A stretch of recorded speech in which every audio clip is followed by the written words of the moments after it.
you steady living off Nate, man. Taas ang kamay. Ayan sana sa di kami mababa. Di mabenta. Kamay to si adik. Yo, what up? Shuboy na naman. Kumusta kayo lahat dyan? Sana okay lang kayo kung nasa mga kayo party ng mundo at kung ano mga ginagawa nyo. Sana chill kayo dyan habang nanonood ng reaction video. So yun, kung bago ka lang dito sa channel na to, gumagawa ako dito ng komentaryo, reaction videos, reviews at kung ano-ano pa. So kung gusto mo yun, syempre huwag mo kakalimutan i-click yung subscribe at i-click mo na rin yung notification bell para updated ka palagi sa lahat ng ilalabas kong reaction videos and vlogs dito sa channel na to. Alright, so lahat ng maririnig nyo sa akin dito ay pawang opinion ko lamang, reaction ko lang sa akin na panood. And kung may tutol kayo, kung may pagtutol kayo, well, sa inyo na lang yan. So yun, panoodin na natin to. Shoutout again kay Kasaysayan Pinoy para sa isang malupit na video na to. Hindi ko pa to napapanood, alam mo yon. So kailangan nating bigyan ng genuine reaction to, ng komentary natin na legit, alam mo yon. So ang title ng video na papanoodin natin ay Hala, nagulat ang PH Coast Guard sa bagay na inihulog na ito ng barko ng China sa karagatan ng Bicol. So, ba't sa Bicol? Anong trip nyo sa Bicol? Mga China, mga Chino, anong trip nyo sa Bicol? Ba't sa Bicol nyo inihulog yung bagay na yan? Ano ba yan? So, panoodin natin, alamin natin kung ano ba yung inihulog ng mga mga Chino sa ating karagatan ng Bicol. Panoodin natin, and shoutout agad ito kay Sayang Pinoy. Let's go! Mystery Documentary Section Started. Shoutout kasi Sayang Pinoy. Maraming salamat. Isang paalala, ang video na ito ay ayon lamang sa aking sariling pananaliksik. Hindi ko nais na pilitin ang sino man na maniwala sa videong inyong matutunghayan. Kung hindi kayo kumbinsido sa mga impormasyon at taliwas ang inyong paniniwala sa kaalamang aking ilalahad, maaari kayong gumawa ng sarili ninyong pagsisiyasat para sa inyong kakontentuhan. Ang videong ito ay gabay lamang sa mas malalim na kaalaman at pag-intindi at hindi gawa ng isang profesional. Naniniwala ako na malaya tayong magbigay ng opinyon at suhestyon bilang malayang mamamayan ng Pilipinas. Maraming salamat po.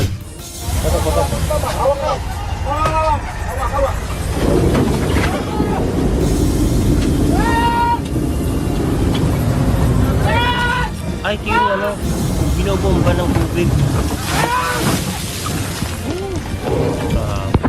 Ito ang mga naging kaganapan sa ginawang pinakahuling pangharas ng China sa ating mga barko malapit sa Baho de Masinloc.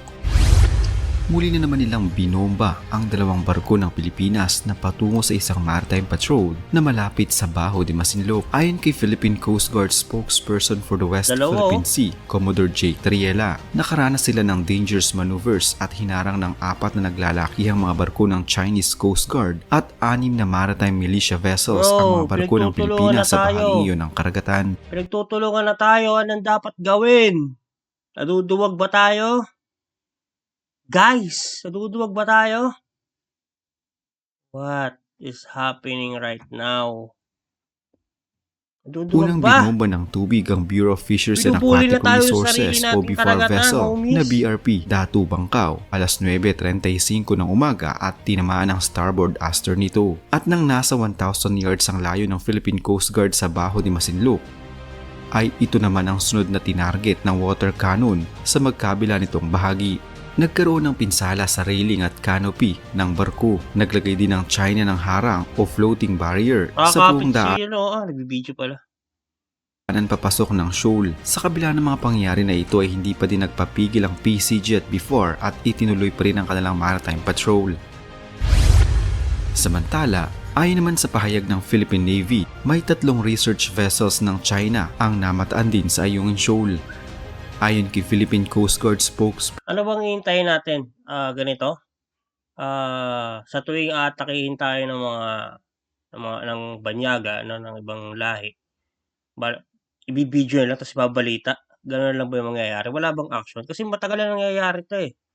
Matagal na nangyayari itong ganitong insidente. Hindi lang isa, dalawa, madaming beses na ginaganyan ng mga barko natin sa karagatan natin, no? Ibibideo na lang tapos report sa balita, mapanood na lang sa balita, yun lang, wala na. Another day na naman, bobombahin ulit ng water cannon, tapos mabibidyohan, babalitaan na ulit, wala na ulit. Lilipas na lang ulit ng lilipas. Paulit-ulit at paulit-ulit na lang. Alam mo yun, anong dapat gawin? Anong dapat gawin ng ating anong aksyon ang dapat gawin? Samantala, ayon naman sa pahayag ng Philippine Navy, may 3 research vessels ng O yan, China ganyan, tulad ang yan. namataan din May nangyaring water cannon, tapos ganito na ulit. Interview, video, balita, ganun lang, wala na nangyayari. Paulit-ulit, ganun at ganun lang din. sa Ayungin Shoal. Ayon kay Philippine Coast Guard spokesperson for the West Philippine Sea, Commodore Roy Vincent Trinidad, ipinapakita umano ng China na hindi sila natatakot o naapektuhan kaugnay ng balikatan ng Pilipinas kasama ang Amerika at iba pang mga kaalyado nitong bansa. Ito ang unang pagkakataon mula noong nakaraang taon. It is their way of showing that they are not deterred, they are not scared by what is happening in the West. So ang China, hindi sila takot kahit kaalyado natin ang US. Isa sa pinakamalakas na bansa sa buong mundo, no? Hindi sila takot. I don't give a damn kung homie niyo yung kung kaalyado niyo yung US, no? Wala akong pakialam, sabi ng China. Philippine Sea. Sinabay nila sa paggawa natin ng beacon. Pero nilinaw niya na wala naman umanong mga aktibidad ang mga naturang barko at tila nagmamatsyag lamang sa lugar. Naniniwala siya na kung matapos na ang balikatan exercise ay aalis din sa Ayungin Shoal ang mga barko. Sa ngayon ay patuloy pa rin ang mga otoridad sa pagmonitor sa mga naturang 3 barko. At dahil tila hindi nagpapasindak ang China sa mga ginagawa nating aktibidad sa ating karagatan, ngayon ay pinasok na din nila ang ibang bahagi ng ating karagatan bukod sa West Philippine Sea. Bro, bukod sa West Philippine Sea, pinasok na rin nila ang iba't ibang bahagi ng ating karagatan. Bro, ang tawag dun invasion na yun eh. Kung di ako nagkakamali, invasion na yun. Diba? Sa sarili nating karagatan, homies. Inihayag ng Armed Forces of the Philippines o AFP na namataan ang hindi otorisadong presensya ng isang research vessel ng China na Shenko sa karagatan sa hilagang silangan ng Viga, Catanduanes. Batay sa ulat ng Tactical Operations Wing, Ang ginagawa nyo dyan? Anong klaseng barko to? War vessel ba to? Hindi, no? Parang pangista. Ewan. Southern Luzon na nagsagawa ng maritime patrol noong 27 ng Abril, ang naturang vessel ay naobserbahang nakadaong sa lugar at wala umanong tauhan sa main deck nito. Sinubukang makipag-ugnayan ng TOSOL sa pamamagitan ng regular na radio channels, ngunit bigo ang tropang makatanggap ng tugon mula sa kabilang panig. Tiniyak ng AFP na mananatili silang mapagmatsyag sa anumang hindi otorisadong research vessels. Bantayan yan. Baka kung anong ginagawa nyo yan. Baka nagtatanim na rin ng isang poste yan. Gumawa ng isang island dyan. Baka maglagay na din yan ng bakod. Bakudan nila at sabihin nila kanila yan. Diba? Bantayan nyo yan. Baka kung anong gawin yan dyan. Sa maritime domain ng bansa. Kaugnay nito ay natasan nila ang mga kalapit na vessel upang paigtingin ang surveillance at pag-ulat sa mga barko ng ibang bansa. Dagdag pa ng AFP, nakikipag-ugnayan na sila sa mga ahensya para sa kaukulang pagtugon at investigasyon sa anumang illegal na aktibidad sa loob ng Exclusive Economic Zone o EEZ upang masiguro ang proteksyon sa karagatan ng Pilipinas. Unang namataan ng nasabing vessel noong 25 ng Abril na may layong 60.9 nautical miles sa silangan ng Rapu-Rapu sa Albay. Ang naturang research vessel ng China ay naghulog ng hindi pa matukoy na bagay sa bahaging iyon ng ating karagatan. Patuloy diba? na inaalam Naghulog na pala ng hindi pa alam na bagay. Ano yung hinulog nyo? Candy? Lollipop? Ano yan? Kailangan nating malaman yan. Baka kung ano na yan, baka gagawa na sila dyan ng isang haligi na magiging pundasyon ng kanilang bakod. Babakudan na nila yan para sabihin nila kanila na naman. Diba? ng mga otoridad kung anong klase ito ng kagamitan o bagay na misteryosong inihulog ng mga Chinese sa gitna ng ating dagat. Sa ngayon ay tinutumbok nito ang Marianas Trench o silangang bahagi ng Pilipinas. Naniniwala naman ang PCG na may ginagawang pag-aaral ang barko dahil sa pabago-bago nitong galaw.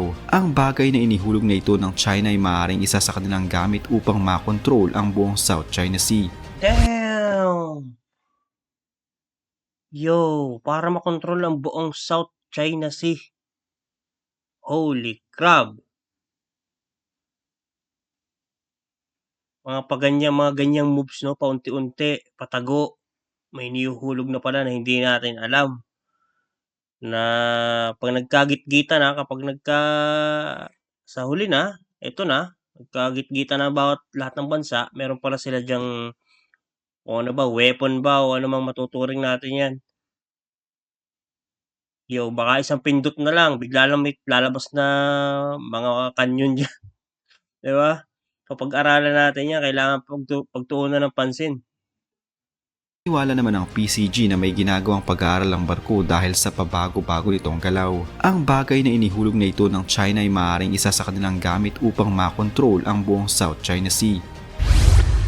Malaki ang pagkakahalin tulad nito sa isang underwater sonar na ginagamit upang makapagsagawa ng pag-aaral sa ilalim ng karagatan.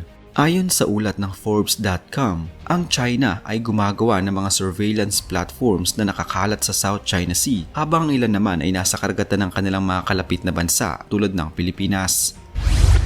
Habang hindi ito gaanong alam ng publiko, ito umuno ay parte ng Chinese Navy upang makontrol ang buong South China Sea. Ayon sa ginawang pag-aaral ng CSIS Asian Maritime Transparency Initiative, ang pagmamatsyag na ito ng China ay parte ng kanilang tinatawag na Blue Ocean Information Network. Ilan sa mga impormasyon tungkol dito ay inilahad noong Langkawi International Maritime and Aerospace Exhibition taong 2019. Ang kanilang gamit na ito ay tadtad ng iba't ibang mga sensors tulad na lamang ng electro-optical, infrared sensors turrets, high-frequency radio at cellular masts. Gaano ka-high-tech ang teknolohiya ng China? Tutuunan nila ng pansin yung mga ganitong bagay na makakatulong sa kanilang pagpapalawak ng ng kanilang mga nasasakaupan, no? Tayo wala tayong ganyan. So far wala pa. Hindi kinakailangan ng tao sa loob ng mga sensor na ito at hindi nangangailangan ng madalas na maintenance. Dahil sa bagay na ito na gamit ng China, hindi na lamang sila nagiging dominante sa ibabaw ng karagatan kundi nagiging agresibo din sila pagdating sa ilalim ng karagatan. Kaya ding ma-detect at ma-monitor ng gamit na ito ng China ang mga barko kahit pa barko ng US Navy.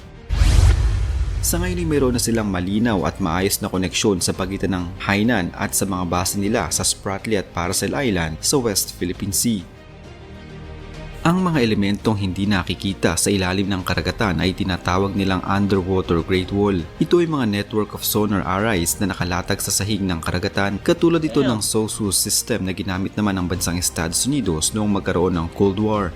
Subalit ang gamit na ito ng China ay mas advanced at hindi agad nakikita ng mga dumaraang barko at anumang sakyang pangdagat sa lugar na meron ito. Kung nadaanan mo, hindi mo alam na meron palang ganun doon. May aparato pala doon na nag-detect ka na. Pero tayong mga simpleng barko lang or sa Pinas, mga barko ng Pinas, hindi mo ma-detect na may nadaanan ka palang sensor doon. Yari ka ngayon. Sasabihin na naman ng China, dumaan ka sa amin ganito. Sa amin, dumaan ka sa amin ganito, ganyan. Ang bagay na ito na ginagamit ng China ay nakakasagap ng iba't ibang mga bagay sa ilalim ng karagatan. Maaring mga isda, shipwrecks o mga lumubog na barko at kahit pa mga oil and natural gas reserves.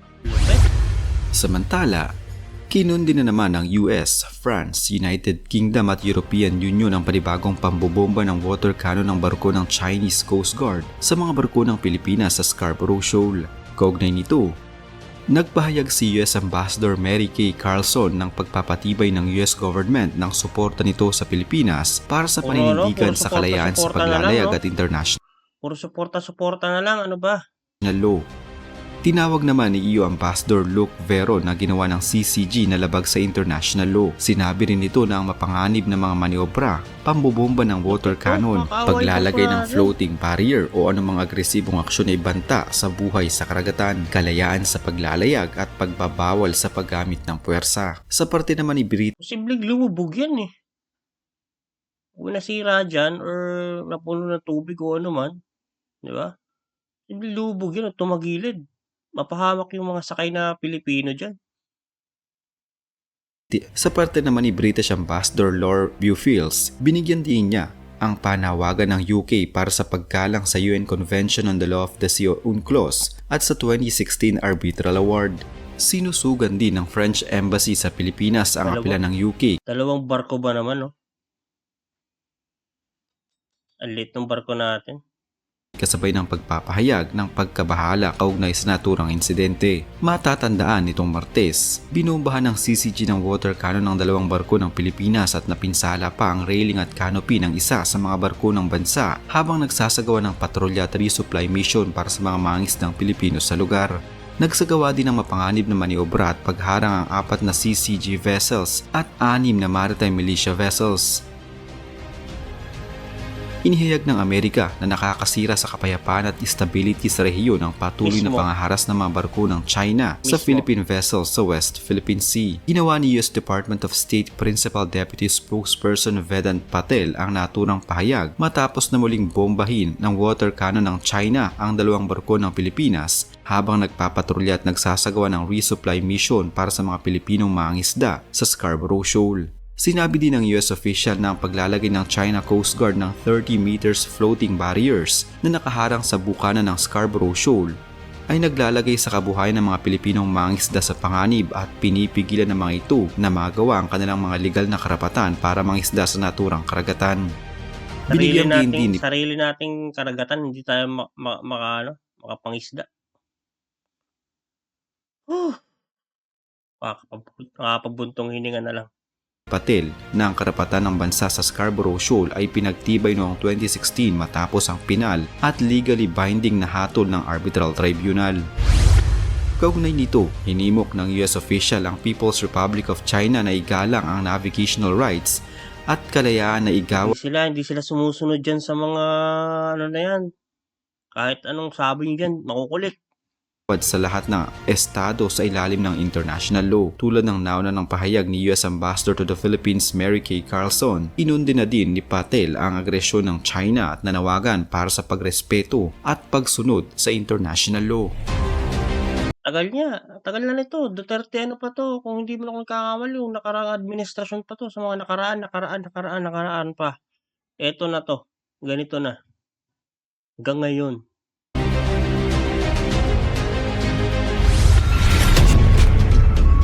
Tapos na.